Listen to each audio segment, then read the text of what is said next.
चलिए दोस्तों, मैं रविकांत कुमार आपको आज अपने चैनल पे स्वागत करता हूँ।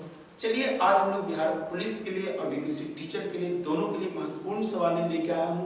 वो ध्यान से देखें और समझें और लगाएं। ग्राम कचहरी का प्रधान कौन होता है? याद रखिएगा, ग्राम कचहरी का प्रधान कहेगा तो आपका आंसर जो होगा पंच है, प्रमुख है, सरपंच है। तो ग्राम कचहरी का प्रधान होता है सरपंच। कौन है दोस्त? सरपंच। इस तरह का आप देखते रहिए, ठीक है। अगर ग्राम पंचायत गठन कर देगा, ग्राम पंचायत अगर गठन कर देगा तो अनुच्छेद जो है 40। लेकिन ग्राम सभा कह देगा, ग्राम सभा तो 243 के का होगा। ग्राम सभा कह देगा तो 243 के का। अगर आपसे कह देगा पंचायती राज, पंचायती राज कहेगा तो आप याद रखिएगा पंचायती राज 243 होगा। ये पंचायती राज 73वां संविधान संशोधन 1992 होगा। ठीक है दोस्त, आगे देखिए ध्यान से। मुख्यमंत्री की नियुक्ति कौन करता है? मुख्यमंत्री की नियुक्ति जल्दी से आंसर लगाएंगे।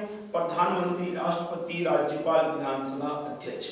चलिए हम लोग देखते हैं मुख्यमंत्री की नियुक्ति जो करता है वो आंसर यहाँ पे हो जाएगा कौन? राज्यपाल। कौन है दोस्त? राज्यपाल। ये मुख्यमंत्री की नियुक्ति राज्यपाल करता है। और याद रखिएगा ये जो इसके पास पावर है ये अनुच्छेद 164 के तहत राज्यपाल मुख्यमंत्री को नियुक्त करता है। राज्यपाल को नियुक्त करने वाला जो है राष्ट्रपति है। राज्यपाल को नियुक्ति करता है राष्ट्रपति। लेकिन राज्यपाल को शपथ दिलाता है जिस राज्य का होगा हाई कोर्ट के मुख्य न्यायाधीश। हाई कोर्ट के मुख्य न्यायाधीश, ठीक है। अब ध्यान से, ये सब चीजें बहुत जबरदस्त है। राज्यपाल होगा ये अनुच्छेद 153, ठीक है। अगला सवाल, भारत भूमध्य रेखा से कितनी दूर है? याद रखिएगा भारत जो है भूमध्य रेखा या विषुवत रेखा कहेगा तो 500 किलोमीटर, 2876, इनमें से कोई नहीं। तो आपका आंसर हो दोस्त 876, यानी भारत भूमध्य रेखा से 876 किलोमीटर पे दूरी है। ये भी आपको महत्वपूर्ण सवाल है दोस्त। अगला सवाल चलते हैं। राष्ट्र संघ की स्थापना हुई थी प्रथम विश्व युद्ध के समय, इराक युद्ध के बाद, भारत पाक युद्ध के बाद, द्वितीय विश्व युद्ध के बाद। राष्ट्र संघ होगा प्रथम विश्व युद्ध के बाद। राष्ट्र संघ का स्थापना 1920 ईस्वी में। लेकिन संयुक्त राष्ट्र कहेगा दोस्त, संयुक्त राष्ट्र जो हुआ था, संयुक्त राष्ट्र संघ का, इसका स्थापना 24 अक्टूबर 1945। ये आपको याद रखना है। और इसका मुख्यालय जो था न्यूयॉर्क है, यानी और इसका अंतरराष्ट्रीय न्यायालय का द हेग है। का द हेग है, याद रखना है, बहुत जबरदस्त। ये द्वितीय विश्व युद्ध के बाद हुआ था संयुक्त राष्ट्र संघ, और राष्ट्र संघ हुआ 1920 प्रथम विश्व युद्ध के बाद, ठीक है। प्रथम विश्व युद्ध 1914 से लेके 1918 तक, और द्वितीय होता है 1939 से लेकर 1945 तक। ये भी आपको महत्वपूर्ण है। हम आगे चलते हैं दोस्त। भारत के मुख्य निर्वाचन आयुक्त का जो है कार्यकाल होता है 6 वर्ष, राष्ट्रपति के संतुष्टि के तक 6 वर्ष अथवा 65। तो आपका जो आंसर होगा दोस्त ये 6 वर्ष होगा, या 65 वर्ष के आयु के पहले जो भी हो जाएगा उनकी यानी कि शासनकाल ही रहेगा। तो भारत का मुख्य निर्वाचन आयुक्त का कार्यकाल 6 वर्ष या 65 वर्ष के पहले उम्र तक, यानी कि, ठीक है। और निर्वाचन आयोग जो है 324 से लेकर 329 तक है। 324 से लेकर 329। भारत में निर्वाचन आयोग 1901 आम सभा का चुनाव हुआ, उसमें प्रथम थे सुकुमार सेन। कौन दोस्त? सुकुमार सेन थे। ये भी आपको महत्वपूर्ण सवाल है, याद रखिएगा। प्रथम महिला कह देगा तो आपको बीएस रमा देवी, बीएस रमा देवी, ये भी आपको महत्वपूर्ण ही है, बीएस रमा देवी, याद रखिएगा, ठीक है। और आपका मत देने का अधिकार है, आपका मत 326, जो कि आपका राजनीतिक अधिकार है। कौन अधिकार है?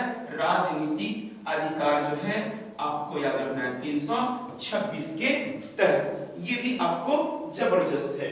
आगे चलते हैं। राष्ट्रपति कानूनी मामला में किससे परामर्श ले सकता है? राष्ट्रपति कानूनी मामला में हाई कोर्ट से, सुप्रीम कोर्ट से, महान्यायवादी, न्याय मंत्री। आपका आंसर जो होगा यहाँ पे होगा सुप्रीम कोर्ट। किससे हो दोस्त? सुप्रीम कोर्ट से सलाह लेगा। कौन लेगा? यानी कि राष्ट्रपति। ये अनुच्छेद 143 में होगा। कितना होगा? 143। लेकिन 123 में कहता है अध्यादेश जारी करेगा। कौन? राष्ट्रपति। राष्ट्रपति होगा, ये अनुच्छेद 52 में है। राष्ट्रपति होगा, ये अनुच्छेद 52 में है। राष्ट्रपति का कार्यकाल 5 वर्ष होता है। न्यूनतम आयु 35 वर्ष होता है, ये भी याद रखिएगा। महान्यायवादी, ये अनुच्छेद जो है आपका अनुच्छेद 76 में महान्यायवादी होगा। सारी चीजों को आप जिक्र कीजिए और एक बार रिवीजन कीजिए। हमारे चैनल पे बहुत सारी वीडियो हैं, उनको देखिए आप एक बार। आगे चलते हैं। भारत के दक्षिणतम बिंदु। देखिए भारत के दक्षिणतम बिंदु जो है इंदिरा पॉइंट है। इंदिरा पॉइंट है भारत के दक्षिणतम बिंदु, याद रखिए पॉइंट। ठीक है। दूसरा, अगर भारत के उत्तरी बिंदु की बात करेगा, उत्तरी बिंदु, तो आप याद रखिएगा इंदिरा कौल। इंदिरा कौल, ठीक है। ये जम्मू कश्मीर में है, ये अंडमान में है। ठीक है, ये अंडमान में है। इसका पुराना नाम पिग्मेलियन पॉइंट है। इसका इंदिरा और उत्तरी बिंदु इंदिरा कौल। आपके पास जबरदस्त सवाल है। अगर आपको पूर्वी बिंदु कह देगा, पूर्वी बिंदु, तो आप रखिए कीबीथू, कीबीथू। अगर आपको पश्चिमी बिंदु कह देगा, पश्चिमी, पश्चिमी बिंदु कह देगा, तो आपको याद रखना है गहर मोती। गहर मोती, ये सरक्रीक जो है आपको गुजरात में है, याद रखिएगा। ये 4 क्वेश्चंस जबरदस्त हैं, आप बहुत अच्छे से रखिए। चलिए अगले सवाल। लोथल किस नदी के किनारे है? लोथल, रावी, सिंधु, भोगवा, सतलज। ये चारों जो है ऑप्शन आपके पास है, जल्दी से लगा लीजिए आंसर। चलिए लोथल किस नदी के किनारे स्थित है? तो भैया लोथल की अगर बात किया जाएगा तो लोथल होगा भोगवा। और ये सिंधु सभ्यता का सबसे पुराना बंदरगाह है लोथल, यानी बंदरगाह है लोथल, जो कि ये गुजरात में है, अहमदाबाद।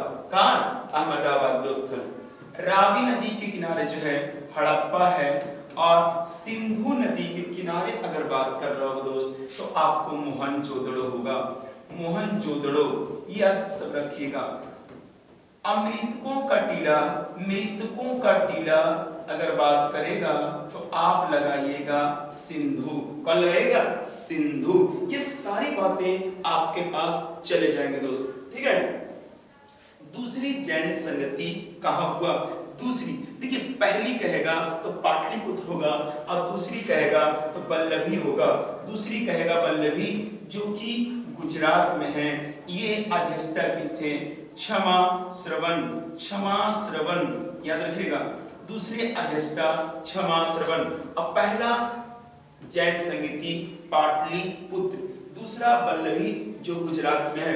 जैन के जो गुरु हैं 24वें गुरु हैं, और अंतिम इनका नाम है महावीर। क्या नाम है? महावीर। अगर पहला गुरु कह देगा तो ऋषभदेव, ऋषभदेव। अगर आपके पास दूसरा गुरु की बात करेगा तो अजीतनाथ। क्या है भैया? अजीतनाथ। दूसरा है अजीतनाथ। अब 23वां कहेगा तो पार्श्वनाथ है। 23वां कहेगा पार्श्वनाथ है। ये सारे जिक्र हैं आपके पास, चलते रहना चाहिए क्वेश्चंस को। अब मिलेंगे हम लोग, तब तक लीजिए बाय। मिलते हैं। जय हिंद, जय भारत नेक्स्ट वीडियो में।